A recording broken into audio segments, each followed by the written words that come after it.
اعوذ باللہ من الشیطان الرجیم بسم اللہ الرحمن الرحیم تلک آیات اللہ، یہ اللہ کی آیات ہیں، اللہ کی نشانیاں ہیں۔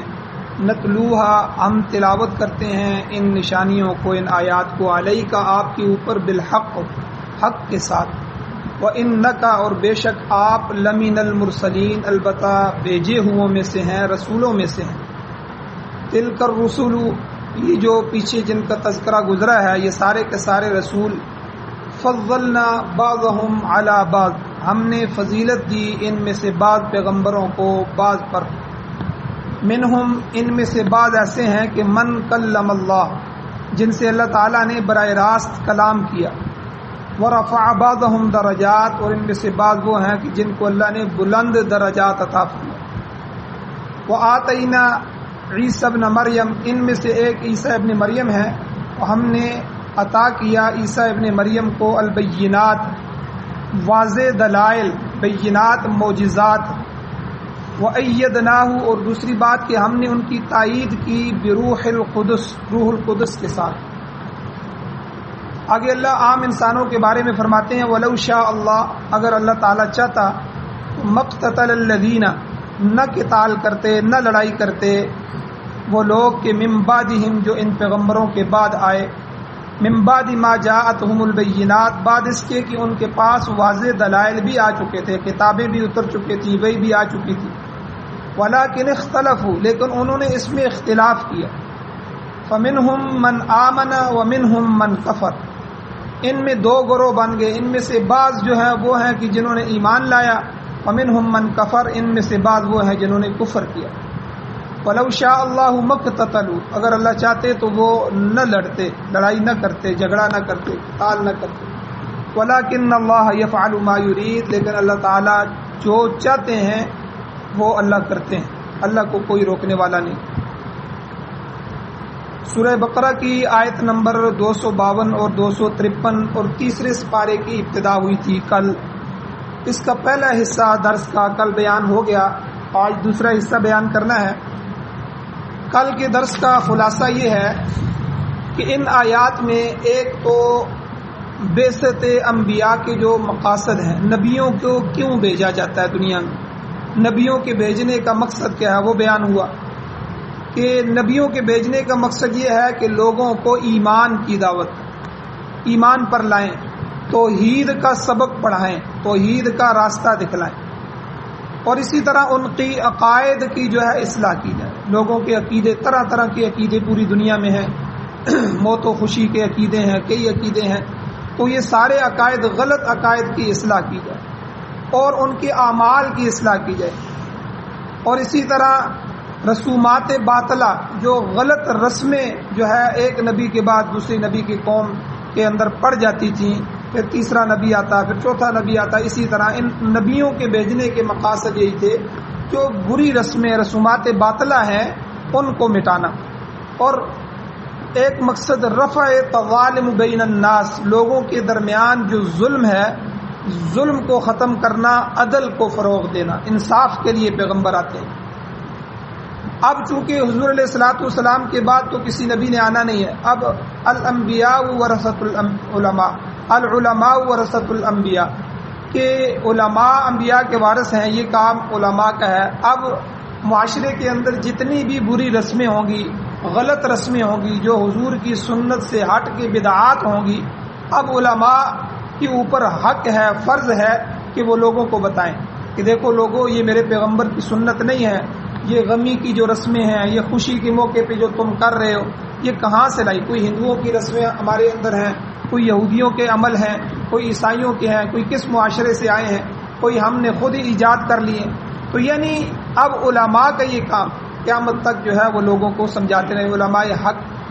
تو بہرحال ایک تو کل کے درس میں بعثت انبیاء کے مقاصد یہ بیان ہوئے، دوسرا جو ہے تصدیق رسالت، کہ رسول اللہ صلی اللہ علیہ وسلم کی رسالت کی تصدیق، وَإِنَّكَ لَمِنَ الْمُرْسَلِينَ، اے میرے پیغمبر یہ ساری جو میں وحی، تلک آیات اللہ، یہ جتنی بھی آیتیں ہیں، جتنی بھی وحی میں آپ کی طرف بھیج رہا ہوں، یہ ویسے ہی نہیں بھیج رہا، ٹھیک ہے؟ کیوں؟ وَإِنَّكَ لَمِنَ الْمُرْسَلِينَ، آپ تو میرے رسولوں میں سے۔ تو رسول اللہ صلی اللہ علیہ وسلم کی رسالت کی تصدیق ہے ان آیات کے اندر۔ اسی لیے ایک تو یہ آیت ہے، اور ایک جگہ خود قرآن مجید میں اللہ فرماتے ہیں کہ جو چیز ہم اپنی مشیت سے چاہتے ہیں، جو ہماری چاہت ہوتی ہے، وہ ہم پر آپ پر نازل کر دیتے ہیں، جو حکم ہماری چاہت کا نہیں ہوتا ہم نہیں نازل کرتے۔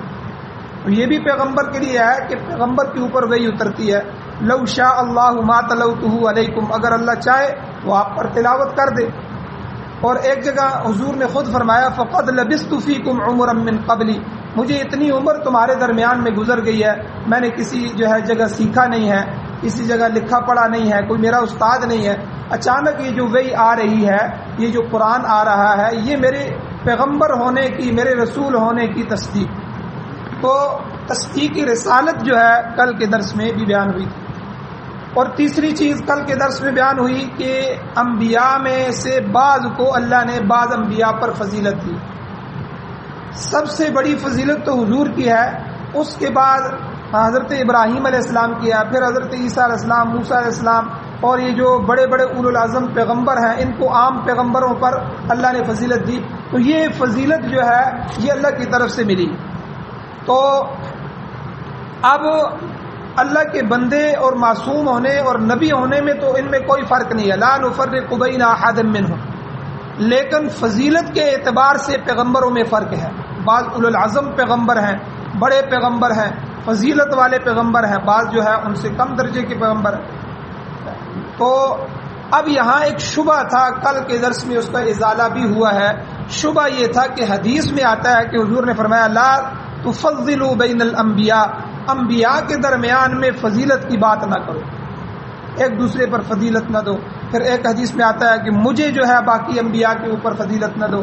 ایک حدیث میں آتا ہے کہ مجھے جو ہے یونس ابن متی جو ہیں ان کے اوپر فضیلت نہ دو۔ تو اب یہاں قرآن اور حدیث کا ٹکراؤ سمجھ میں آتا ہے، شبہ پیدا ہوتا ہے کہ حدیث تو کہہ رہی ہے کہ انبیاء کی ایک دوسرے پر فضیلت نہ دو، اور یہاں قرآن مجید میں تو اللہ کہتے ہیں تلک الرسل فضلنا بعضهم علی بعض، یہ سارے پیغمبر ہیں، ہم نے ان میں سے بعض کو بعض پر فضیلت دی ہے۔ اس کا جواب بھی کل کے درس میں گزر گیا ہے کہ یہاں سے وہ فضیلت مراد ہے جو ہم اپنی عقل سے دیتے ہیں، اور ایک پیغمبر کو فضیلت دے کے دوسرے پیغمبر کی توہین کرتے ہیں۔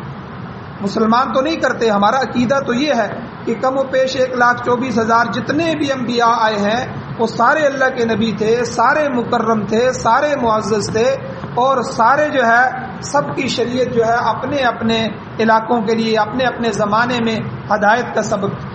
یہ تو مسلمان، لیکن عیسائی اور یہودی جو تھے، اب جو ہے یہودی موسیٰ علیہ السلام کو مانتے تھے، ان کی کتاب کو مانتے تھے، اور عیسیٰ علیہ السلام کی توہین کرتے تھے، اور عیسیٰ علیہ السلام کی کتاب کو، بلکہ عیسیٰ علیہ السلام کو نعوذ باللہ دجال بھی کہا یہودیوں، اور حضور کے تو سب سے سخت مخالف ہیں، اور حضور کی کتاب قرآن کے سب سے مخالف یہودی ہیں۔ اب عیسائی بھی اسی طرح کرتے تھے کہ وہ اپنے پیغمبر عیسیٰ علیہ السلام اور اپنی کتاب کو مانتے تھے، موسیٰ علیہ السلام کا انکار کرتے تھے، حضور کا انکار کرتے تھے۔ تو یہاں جو حضور نے فرمایا حدیث میں کہ ایسی فضیلت نہ دو کہ ایک نبی کو فضیلت دے کہ دوسرے نبی کی توہین نہ کرے۔ اور آگے اللہ نے فرمایا منہم من کلم اللہ، ان میں پیغمبروں کی مختلف قسمیں ہیں، ان میں سے بعض وہ ہیں کہ جن سے اللہ نے خود کلام فرمایا۔ دنیا میں اللہ کسی سے کلام نہیں کر سکتے، یہ جنت میں جنتیوں سے اللہ کلام کریں گے، لیکن بعض پیغمبر ایسے ہوئے جن میں حضرت آدم علیہ السلام کے بارے میں کل حدیث بیان ہوئی کہ حضرت آدم علیہ السلام سے اللہ نے کلام فرمایا، اور اسی طرح موسیٰ علیہ السلام تو خود کو تو کلیم اللہ کہتے تھے، وہ تو خود اللہ سے کوہ طور پہ جا کے ہم کلام ہوتے تھے۔ تو بہرحال حضور علیہ الصلوۃ والسلام کا جو ورفع بعضهم درجات، اللہ کہتے ہیں بعض پیغمبروں کو ہم نے جو ہے بہت بلند درجات عطا فرمائے۔ حضور کو کے ساتھ اللہ نے کلام بھی فرمایا اور درجے بھی اللہ نے سب سے بلند عطا فرمائے۔ یہ کل بیان ہو چکا کہ ایک تو درجات سب نبیوں میں سے حضور کے بلند ہے، دوسرا حضور کو مقام محمود عطا فرمایا، تیسرا حضور کو شفاعت کبریٰ نصیب ہوگی، بڑی شفاعت قیامت کے دن وہ حضور ہی فرمائیں گے، تیسرا حضور علیہ السلام کو وسیلہ کا مقام عطا فرمایا، اور چوتھا حوض کوثر حضور علیہ السلام کو دیا گیا، پانچواں آپ کی امت کو فضیلت دی گئی، امت کو اکثریت دی گئی، اور چھٹی جو ہے آپ کی کتاب سب سے افضل ہے، اور ساتواں یہ ہے کہ آپ کو بے شمار معجزات عطا کیے گئے، تو اس وجہ سے حضور کے درجات سب سے بلند رہتے۔ اب آگے اللہ نے فرمایا وَآتَيْنَا عِيسَى ابْنَ مَرْيَمَ الْبَيِّنَاتِ، ایک پیغمبر ان میں سے عیسیٰ ابن مریم تھے، ہم نے عطا کیے عیسیٰ ابن مریم کو البینات، واضح دلائل، واضح نشانیاں، معجزات۔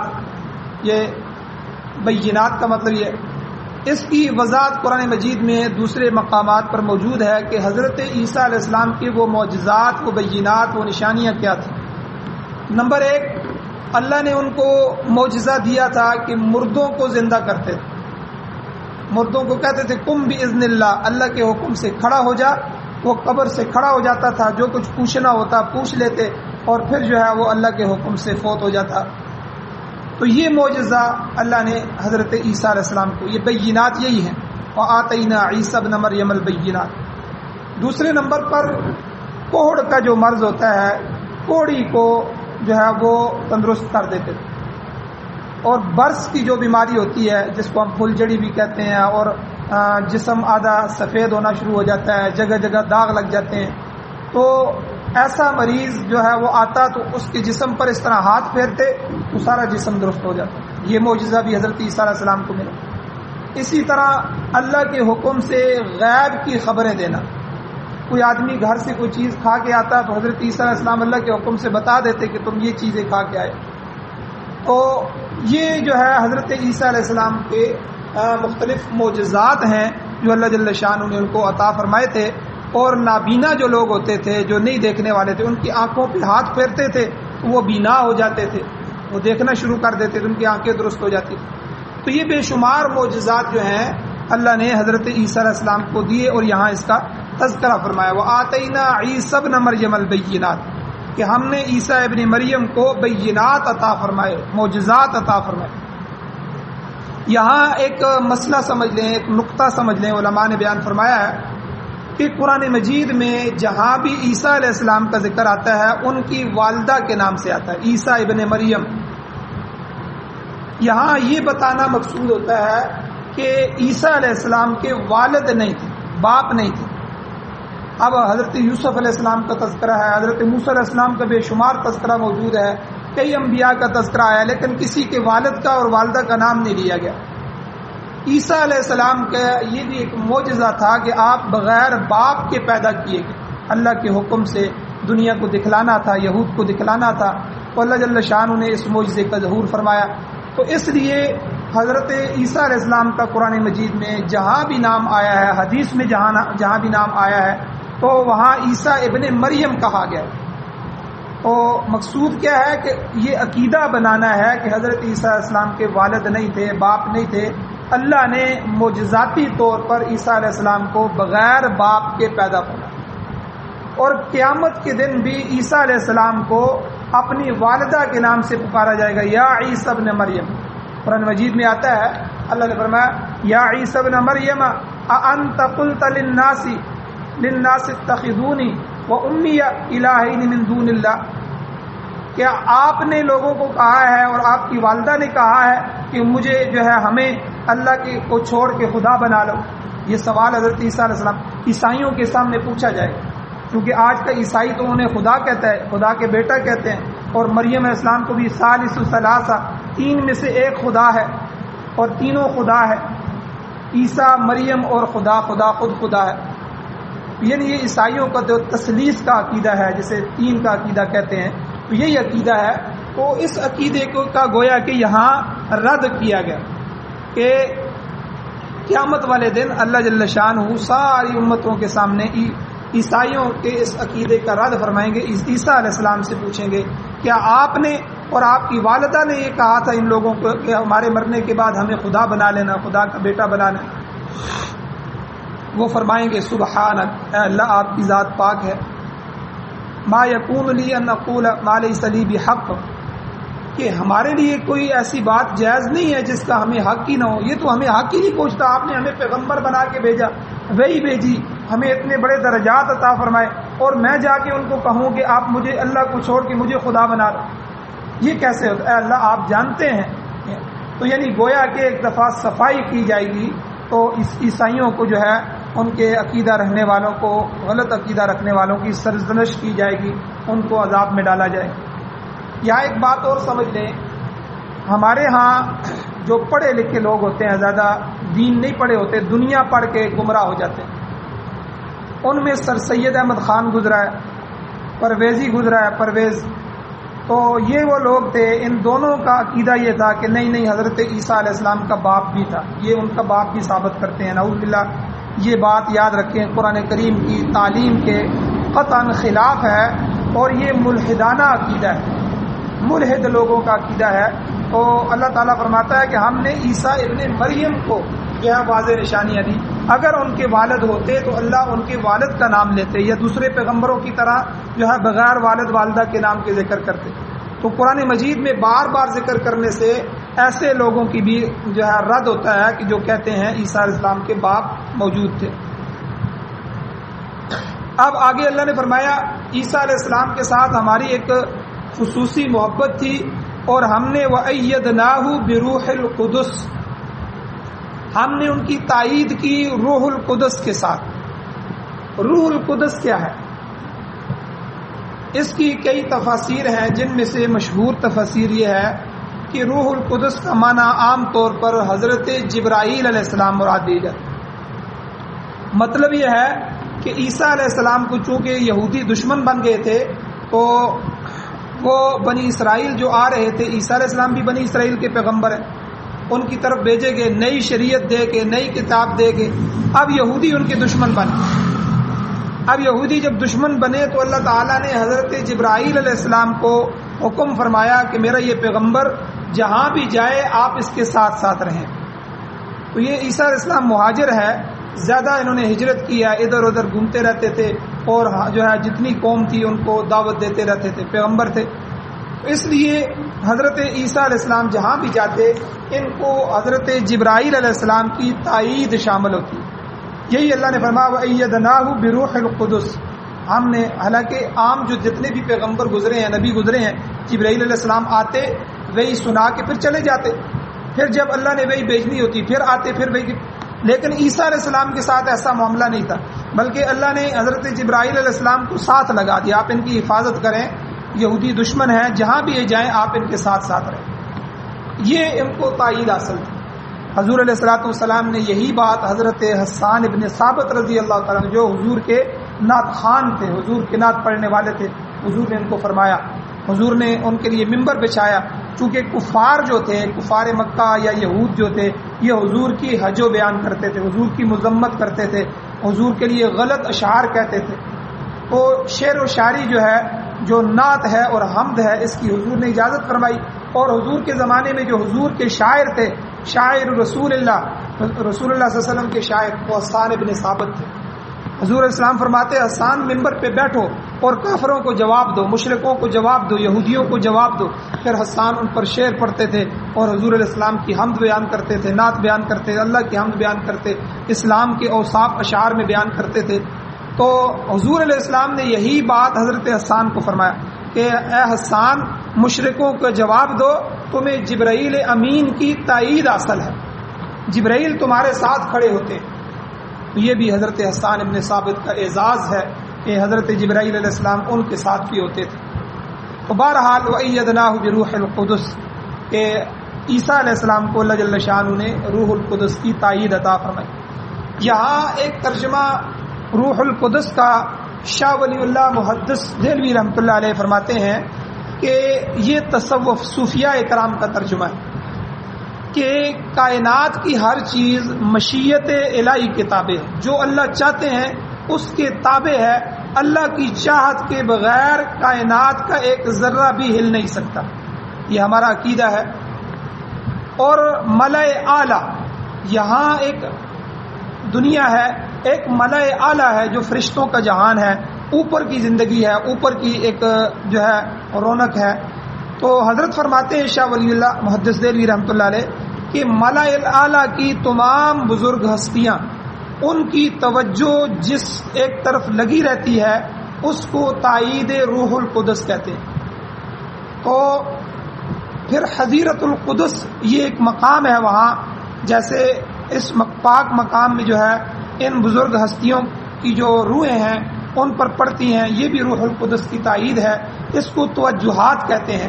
جس طرح اللہ والے توجہ ڈالتے ہیں، حضور علیہ الصلوۃ والسلام کی توجہات تھی. میں آپ کو ایک مثال دیتا ہوں. حضرت ابو ہریرہ رضی اللہ تعالیٰ عنہ تشریف لائے اور فرمایا یا رسول اللہ، میں پہلے حدیثیں یاد کرتا تھا، مجھے یاد ہو جاتی تھی، تو ابھی میرا یہ حال ہو گیا ہے کہ میں بھولنا شروع ہو گیا ہوں، یعنی میرا حافظہ کمزور ہونا. حضور علیہ الصلوۃ والسلام نے ایک کپڑا تھا، اس کو لپیٹا، پھر اس کو لپیٹا، پھر اس کو لپیٹا. یہ دیکھیں یہ عمل ہو رہا. پھر حضور علیہ الصلوۃ والسلام نے ان کے سینے پہ رکھا، سینے پہ رکھ کے حضور نے توجہ فرمائی. دعا بھی فرماتے ہیں، توجہات بھی فرماتے ہیں. تو اللہ جل شانہ حضرت ابو ہریرہ فرماتے ہیں کہ حضور کے اس عمل سے، اس توجہ سے میرا سینہ ایسے کھل گیا کہ اس کے بعد کوئی بات مجھے موت تک نہیں بھولی. کوئی بات جو بھی حضور فرماتے تھے من و عن، اسی طرح مجھے وہ یاد ہو جاتا.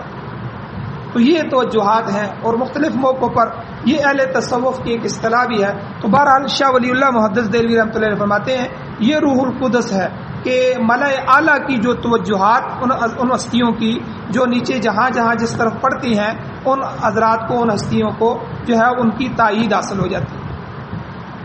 آخری بات آگے اللہ نے فرمائی ولو شاء اللہ، اگر اللہ تعالیٰ چاہتا تو مقتتل الذین، یہ لوگ آپس میں لڑائی نہ کرتے. کون سے لوگ؟ من بعدہم، جو ان پیغمبروں کے بعد ان کی امتوں میں آئے. حالانکہ من بعد ما جاءتہم البینات، بعد اس کے کہ ان کے پاس بینات بھی آ چکے تھے، واضح نشانیاں آ چکی تھی، وہی اتر چکی تھی کہ ان کی کتابیں آ چکی تھی، پیغمبر آگے بھی گزرے تھے، وہ سب کچھ ان کے سکھا کے گئے، لیکن پھر بھی بعد میں یہ لوگ لڑے. تو اللہ فرماتے ہیں اگر مشیت الہی چاہتی تو سب کے سب لوگ ہدایت پر بھی آ سکتے تھے. اللہ چاہتا تو سارے لوگ ہدایت پہ آ جاتے، تو ایک دوسرے سے لڑائی جھگڑا نہ کرتے. تو دوسری جگہ اللہ نے فرمایا وَلَوْ شَاءَ لَهَدَاكُمْ أَجْمَعِينَ، اگر اللہ تعالیٰ چاہتا تو سب لوگوں کو ہدایت دیتا. لیکن وَلَا يَزَالُونَ مُخْتَلِفِينَ، لوگ آپس میں اختلاف کرتے رہے، اختلاف کیا. اللہ تعالیٰ نے انہیں کسی کام پہ مجبور نہیں کیا، اللہ نے مجبور نہیں کیا، بلکہ اللہ نے خیر اور شر کے دونوں راستے متعین فرمائے اور دکھلا دیے. وَهَدَيْنَاهُ النَّجْدَيْنِ، دونوں رستوں کے اللہ نے ہدایت دے دی. اب اللہ نے ان کو ان کے ارادے پر چھوڑ دیا کہ آپ اپنے ارادے سے جو ہے عمل کرو، جو بھی عمل اختیار کرنا چاہتے ہیں. قرآن میں اللہ فرماتے ہیں فمن شاء فلیؤمن ومن شاء فلیکفر، جو چاہے ایمان لے آئے اور جو چاہے کفر کرے. اللہ تعالیٰ کسی کے ارادے کو سلب نہیں کرتا.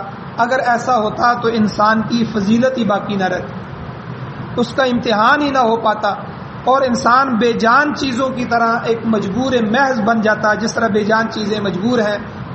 تو چنانچہ ان لوگوں کے نے نیکی کا راستہ اختیار کرنے کی بجائے وَلَٰكِنِ اخْتَلَفُوا، اختلاف کیا، جس کا نتیجہ یہ ہوا فَمِنْهُمْ مَنْ آمَنَ وَمِنْهُمْ مَنْ كَفَرَ، ان میں سے کچھ لوگ ایمان لائے، کچھ لوگوں نے انکار کیا اور کفر کا راستہ اختیار کیا.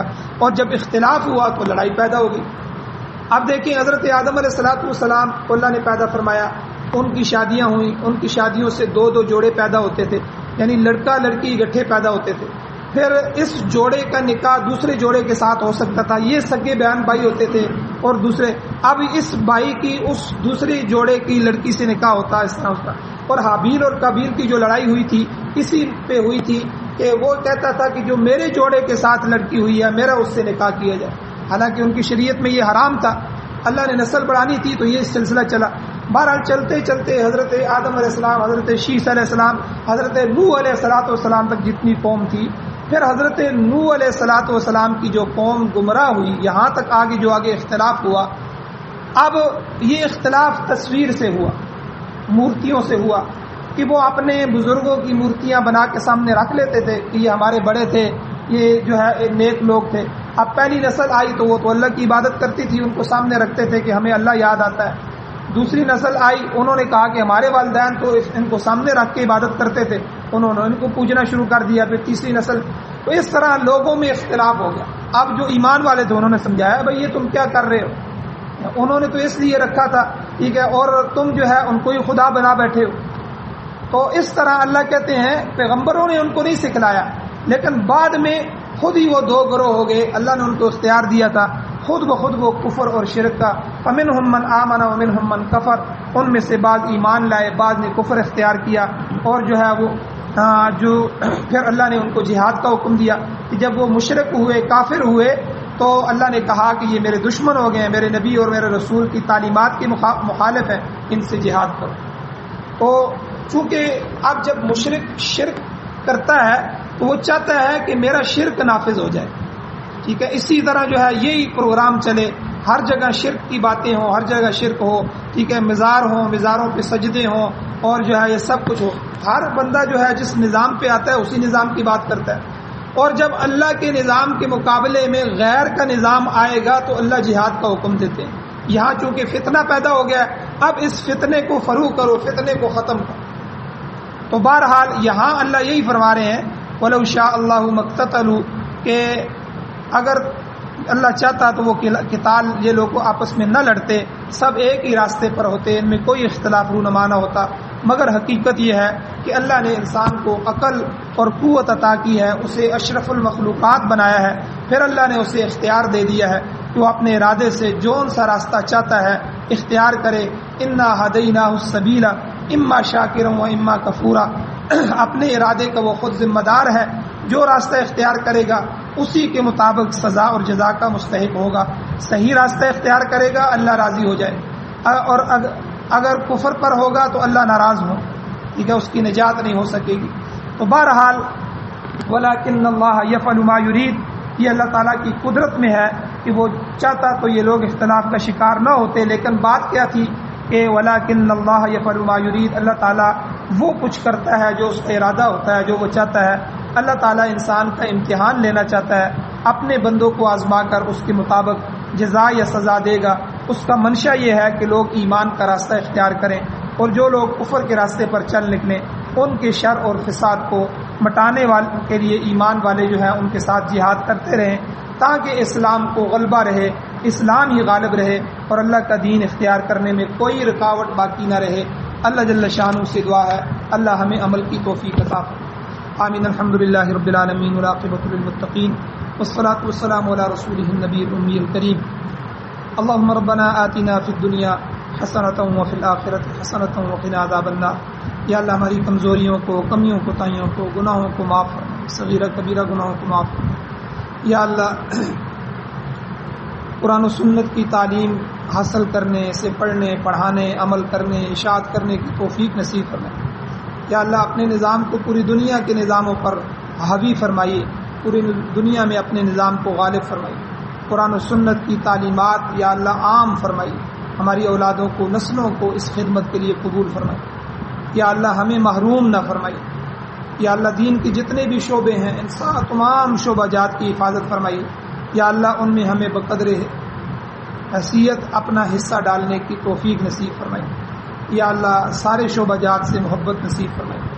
یا اللہ جو مظلوم ہیں ان کی مدد نصرت فرمائیے، جو مقروض ہیں ان کی قرضوں کو پورا کرنے کے اسباب پیدا فرمائیے، جو بیمار ہیں ان کو شفا عطا فرمائیے۔